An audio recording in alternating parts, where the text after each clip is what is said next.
जो आदमी विकल्पों की तरह बोलता है वो विकल्प बन जाता है। जो आदमी फैसले की तरह बोलता है वो नियम बन जाता है। अब सोचो, जब कोई तुम्हें चुनौती देता है, औसत आदमी क्या करता है? डिफेंस में चला जाता है, टोन बदल जाता है, बॉडी टाइट हो जाती है। लेकिन विजेता वो प्रतिक्रिया नहीं देता, वो ऑब्जर्व करता है। वो उस आदमी की शांत मुस्कान के साथ जवाब देता है जो जानता है वो 3 चाल आगे है। कोई गुस्सा नहीं, कोई सफाई नहीं, कोई घबराहट नहीं। यही पोस्चर पूरा खेल पलट देता है। जिस दिन तुमने रिएक्ट करना छोड़ा, उसी दिन तुम्हें कंट्रोल मिल गया। अचानक तुम सम्मान के लिए प्रतिस्पर्धा नहीं कर रहे होते, लोग तुम्हारे सम्मान के लिए प्रतिस्पर्धा कर रहे होते हैं। तुम बातचीत नहीं कर रहे, तुम सौदेबाजी नहीं कर रहे, तुम शर्तें बता रहे होते हो। और फर्क बस इतना है, तुम खुद को विजेता की तरह खड़ा रखते हो। अब हम उस मनोविज्ञान में उतरते हैं जो ताकतवर को कमजोर से और आजाद को फंसे हुए से अलग करता है। ज्यादातर लोग अपनी पूरी जिंदगी उन नतीजों से बंधे रहते हैं जिन पर उनका कोई नियंत्रण नहीं होता। उन्हें प्रमोशन चाहिए, उन्हें रिश्ता चलता हुआ चाहिए, उन्हें चाहिए कि लोग उन्हें पसंद करें। और यही चाहिए धीरे धीरे उनकी सबसे बड़ी कमजोरी बन जाता है। सच ये है, जिस चीज की तुम्हें जरूरत होती है वही चीज तुम्हें नियंत्रित करती है। अगर कोई नतीजा तुम्हारी नींद छीन सकता है तो समझ लो तुम उससे बंधे हुए हो। लेकिन जब तुम ऐसे सोचने लगते हो जैसे तुम्हारे पास खोने के लिए कुछ नहीं है, तो कुछ असाधारण घटता है। तुम्हें अंतिम प्रतिस्पर्धी लाभ मिलता है, परिणामों से भावनात्मक अलगाव। तुम अभी भी जीतना चाहते हो, तुम अभी भी सफलता के लिए खेलते हो, लेकिन तुम उस पर भावनात्मक रूप से निर्भर नहीं रहते। योजनाएं टूटती हैं, तुम नहीं टूटते, क्योंकि तुमने अपनी पहचान किसी एक नतीजे पर टिकाई ही नहीं थी। जो आदमी नतीजे से जुड़ा है वो टूटेगा, जो अलग है वो दोबारा खड़ा होगा। जब बाकी लोग घबरा रहे होते हैं, तुम हिसाब लगा रहे होते हो। जब दूसरे विफलता के डर से जमे होते हैं, तुम निडर होकर प्रयोग कर रहे होते हो। क्यों? क्योंकि विफलता तुम्हारे आत्मसम्मान के लिए कोई खतरा नहीं है। ये डार्क साइकोलॉजी है, लेकिन दूसरों को मोड़ने की नहीं, खुद पर महारत की। जिस दिन तुम्हें हार से डरना बंद हो गया, उसी दिन तुमने खेल सीख लिया। अब सौदेबाजी को देखो। जिस पक्ष को सौदे की जरूरत होती है वो हमेशा हारता है। जिस पक्ष के पास उठकर चले जाने की आजादी होती है वो हमेशा जीतता है। रिश्तों में भी यही नियम है। जो प्यार पाने के लिए हताश है उसका शोषण होता है। जो अपने भीतर पूर्ण है उसे सम्मान मिलता है। जिसे तुम्हारी जरूरत नहीं, उसी के पास असल ताकत होती है। इसलिए तुम्हें कुछ भी खोने का डर न होने की मानसिकता बनानी होगी। लापरवाही नहीं, शून्यवाद नहीं, रणनीतिक अलगाव। तुम जीतने के लिए खेलते हो, लेकिन जरूरत पड़े तो सब कुछ जलाकर कल फिर से शुरू करने के लिए भी तैयार हो। यही आजादी है। अब रणनीति की बात करते हैं। ठंडी, साफ, निर्दय। मैकियावेली ने द प्रिंस को नैतिकता की किताब नहीं लिखा, उसने इसे एक सर्वाइवल मैनुअल की तरह लिखा। उन लोगों के लिए जो असली दुनिया में रहते हैं, ना कि उस काल्पनिक दुनिया में जिसका लोग दिखावा करते हैं। और असली दुनिया का एक बुनियादी नियम है, ताकत उन्हीं की ओर बहती है जो मानव स्वभाव को समझते हैं और भावुक हुए बिना उसका इस्तेमाल करते हैं। नैतिक बहसें हारने वालों का शौक होती हैं, विजेता हिसाब लगाते हैं। जब तुम ऐसे काम करते हो जैसे तुम पहले ही जीत चुके हो, तो तुम अनिवार्यता की एक आभा पैदा करते हो। लोग नहीं जानते क्यों, लेकिन वे तुम्हारी ओर खिंचते हैं। इंसान कबीलाई जीव है, वो विजेताओं के पास जाता है, वो ताकत का अनुसरण करता है। लेकिन यहाँ दूसरा हिस्सा तुम्हें बचाता है। जब बाहर से तुम अजेयता प्रोजेक्ट कर रहे होते हो, अंदर तुम्हारा दिमाग निर्दयता से गणना कर रहा होता है। जो आदमी खुद की छवि पर विश्वास कर ले वो अंधा हो जाता है। तुम खुद को धोखा नहीं देते, तुम अपनी ही कहानी में नहीं फंसते। आत्मविश्वास के पीछे एक दिमाग होता है जो हर आकस्मिकता के लिए तैयार है। तुम एक साथ एक अचल वस्तु भी हो और एक अजेय शक्ति भी। तुम जीत के लिए प्रतिबद्ध हो, लेकिन किसी एक रास्ते से नहीं। जो एक ही रास्ते से जुड़ा है वो फंसेगा। जो विकल्पों का मालिक है वो राज करेगा। जब आकर्षण काम करेगा तुम आकर्षित करोगे, जब डर काम करेगा तुम डराओगे, जब पीछे हटना सही होगा तुम पीछे हटोगे, और जब पुल जलाने पड़ेंगे तुम पुल जला दोगे। कोई नैतिक हिचक नहीं, कोई अंदरूनी संघर्ष नहीं, बस एक सवाल, अभी कौन सी चाल मेरे अंतिम लक्ष्य की सेवा करती है। ये तुम्हें बुरा नहीं बनाता, ये तुम्हें प्रभावी बनाता है। दुनिया तब तक बहस करती रहती है कि जीत कैसे होनी चाहिए, और तब तक तुम जीत चुके होते हो। कमेंट में लिखो, मैं साक्षात रणनीति हूँ। डर की मौत। डर महत्वाकांक्षा का सबसे शांत हत्यारा है। एक अदृश्य जंजीर जो शानदार दिमागों को औसतनपन में बांध कर रखती है, और ज्यादातर लोग इसे पहचानते भी नहीं। वे इसे कहते हैं यथार्थवादी होना, जिम्मेदार होना, सावधान रहना। लेकिन परत हटाओ तो वही जहर मिलेगा। जो आदमी बहुत सावधान है वो असल में बहुत डरा हुआ है। नुकसान का डर, गलत फैसले का डर, विफलता का डर, फिर से शुरू करने का डर। यहीं पर खोने के लिए कुछ नहीं वाली सोच क्रांतिकारी बन जाती है। ये लापरवाही नहीं है, ये एक बुनियादी सच की स्वीकारोक्ति है। तुम खाली हाथ आए थे और खाली हाथ जाओगे। बीच का सब कुछ उधार है। जो चीज उधार है उसकी रक्षा में जिंदगी मत गंवाओ। तो तुम किस चीज की रखवाली कर रहे हो? प्रतिष्ठा वो दूसरों की राय है, आराम वो एक नाजुक भ्रम है, मौजूदा स्थिति वो तुमसे पहले भी किसी और की थी और तुम्हारे बाद भी किसी और की होगी। जब ये बात तुम्हारे भीतर बैठ जाती है तो डर अप्रासंगिक हो जाता है। जब खोने को कुछ नहीं होता तो खेलने का तरीका बदल जाता है। तुम समझ जाते हो तुम पहले से ही हाउस मनी पर खेल रहे हो, तो खुलकर खेलो, आक्रामक होकर खेलो। संभावित नुकसान तुम वहीं लौटते हो जहां से शुरू किया था। ऐसे बर्ताव करो जैसे तुम पहले ही जीत चुके हो, और सोचो ऐसे जैसे तुम्हारे पास खोने के लिए कुछ भी नहीं है।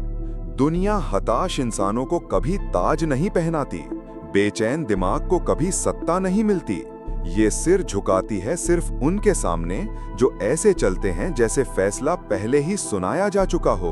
तुम्हें पावर चाहिए तो ये समझ लो, जीत वो चीज नहीं है जिसके पीछे तुम भागते हो।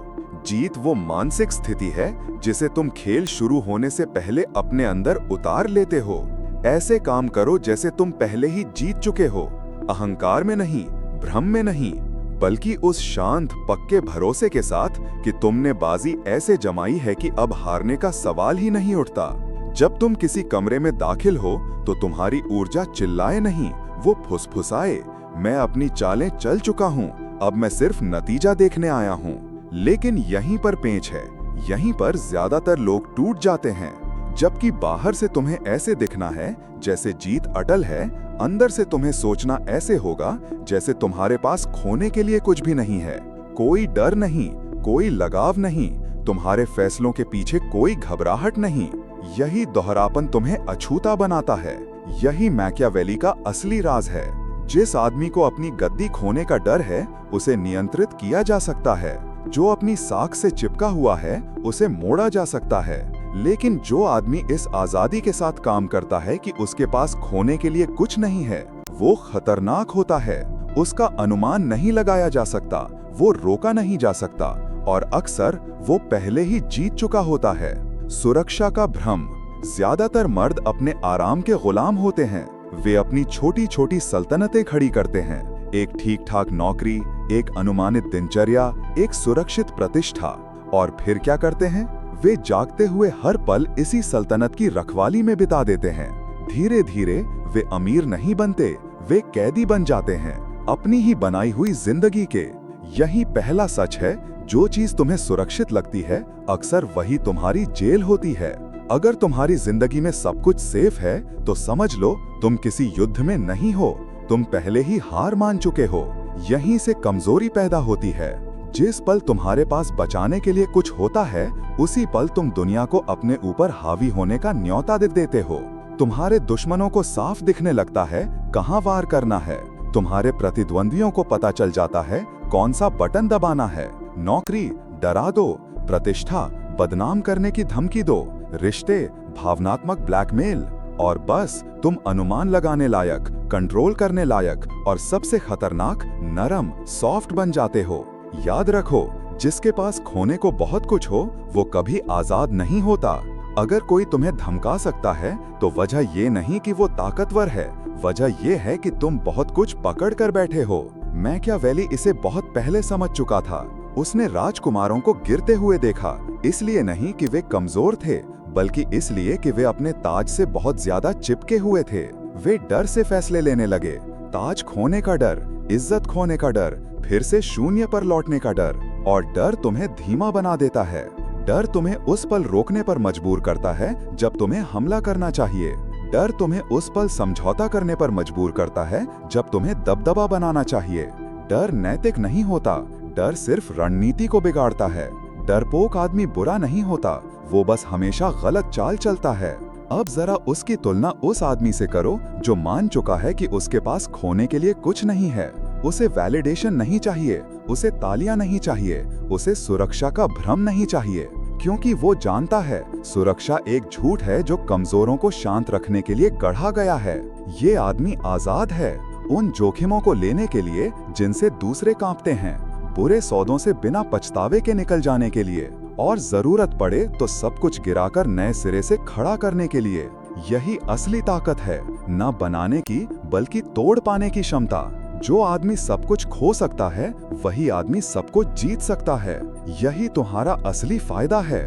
जब तुम नतीजों से अलग हो जाते हो, जब तुम उस चीज पर अपनी पकड़ छोड़ देते हो जिसे तुम जरूरी समझते थे, तब तुम बदलते हो, तब तुम तरल बन जाते हो, अनुकूलनीय बन जाते हो, और जरूरत पड़े तो घातक। लोग तुम्हें धमका नहीं सकते क्योंकि ऐसा कुछ है ही नहीं जिसे तुम छोड़ने को तैयार ना हो। लोग तुम्हें मैन्युपुलेट नहीं कर सकते क्योंकि तुम उनकी मंजूरी के भूखे नहीं हो। तुम उस जगह से काम करते हो जहां ज्यादातर लोग कभी पहुंच ही नहीं पाते। पूर्ण मनोवैज्ञानिक स्वतंत्रता। अब बात करते हैं उपस्थिति की, उस ऊर्जा की जो तुम कुछ कहने से पहले ही कमरे में फैल जाती है। यहीं पर ज्यादातर लोग खुद को बेनकाब कर देते हैं। वे बातचीत में घबराए हुए दाखिल होते हैं। वे बोलने से पहले ही मानसिक रूप से झुक चुके होते हैं। वे वैलिडेशन की उम्मीद में पहला वाक्य बोलते हैं। वे अपनी जिंदगी ऐसे जीते हैं जैसे मौजूद रहने के लिए किसी से अनुमति लेनी पड़े। और दुनिया ये सब एक सेकंड में पढ़ लेती है। सच ये है, तुम्हें बोलने की जरूरत नहीं पड़ती, तुम्हारी हालत पहले ही बोल चुकी होती है। अगर किसी कमरे में घुसते ही लोग तुम्हें हल्का लेते हैं तो वजह तुम्हारे शब्द नहीं, तुम्हारा पोस्चर है। लोग हताशा को वैसे ही सूंघ लेते हैं जैसे शिकारी डर को सूंघ लेते हैं। तुम्हारी बॉडी लैंग्वेज, तुम्हारा बोलने का तरीका, तुम्हारी टाइमिंग, ये सब बिना आवाज के एक ही संदेश भेजता है। क्या तुम मानते हो कि तुम पहले ही जीत चुके हो या तुम अभी भी टुकड़ों के लिए लड़ रहे हो? दुनिया दिमाग से नहीं, संकेतों से प्रतिक्रिया देती है, और सबसे खतरनाक संकेत होता है जल्दबाजी। जो जल्दी बोलता है वो अंदर से असुरक्षित होता है। जो जल्दी सफाई देता है वो पहले ही हार मान चुका होता है। अगर तुम्हें खुद को बार बार समझाना पड़ रहा है तो समझ लो तुम सही पोजीशन में नहीं हो।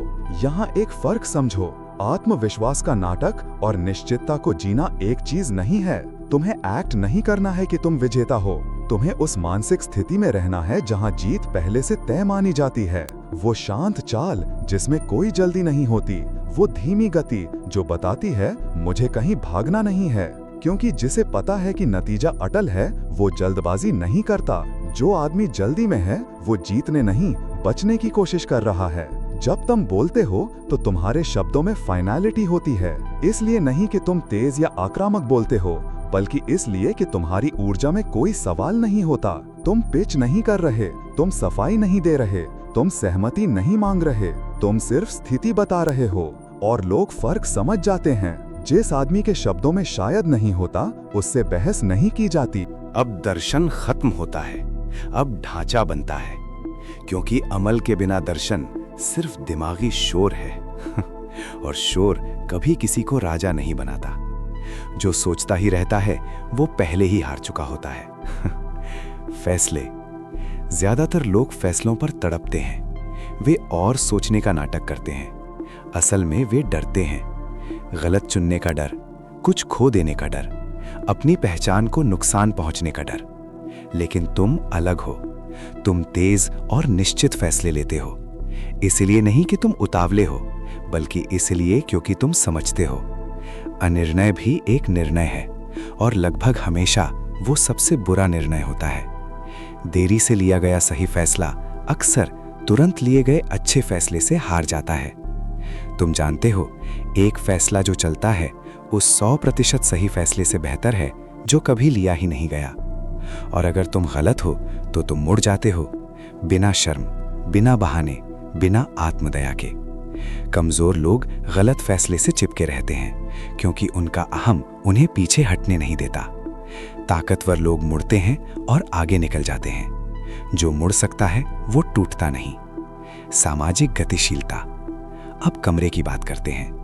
जब तुम किसी भी कमरे में उस आदमी की ऊर्जा के साथ दाखिल होते हो जो पहले ही जीत चुका है, तो शक्ति का संतुलन तुरंत बदल जाता है। तुम कुछ साबित नहीं कर रहे, तुम किसी को प्रभावित नहीं कर रहे, तुम वैलिडेशन नहीं ढूंढ रहे। और यही एक खालीपन पैदा करता है। जो वैलिडेशन नहीं मांगता, कमरा उसे देने लगता है। लोग उस खालीपन को भरने के लिए बेचैन हो जाते हैं। वे खुद को समझाने लगते हैं, वे ज्यादा बोलते हैं, वे अपनी कीमत दिखाने लगते हैं। और तुम चुप रहते हो क्योंकि तुम जानते हो जिसे चुप्पी से परेशानी होती है वो पहले ही कमजोर है। खामोशी पर नियंत्रण। ज्यादातर लोग सामाजिक असहजता बर्दाश्त नहीं कर पाते, इसलिए वे चुप्पी को बकवास से भर देते हैं, हंसी से डर छुपाते हैं, बोलकर अपनी पकड़ ढीली कर देते हैं। लेकिन तुम असहजता में ऐसे बैठते हो जैसे वो कोई सिंहासन हो। जो चुप्पी में आराम से बैठ सकता है वो बातचीत जीत चुका होता है। रिश्ते। यही मानसिकता तुम्हें चुंबकीय बनाती है। लोग उन लोगों की ओर खींचते हैं जिन्हें उनकी जरूरत नहीं होती। ये अजीब लगता है लेकिन ये सच है। जो आदमी अपने भीतर पूर्ण है वो आकर्षक हो जाता है, नाटक से नहीं, रणनीति से नहीं, बल्कि प्रचुरता से। जो खुद इनाम है वो किसी का पीछा नहीं करता। अब हम उस चीज पर आते हैं जो ताकतवर को सिर्फ महत्वाकांक्षी से अलग करती है, शांति। लेकिन ये साधारण शांति नहीं है। जो शांति तूफान में टिक जाए वही असली हथियार है। ये पैनिक को दबाने वाली नकली शांति नहीं है। ये उस आदमी की शांति है जिसने अराजकता देखी है, नुकसान देखा है, तबाही देखी है।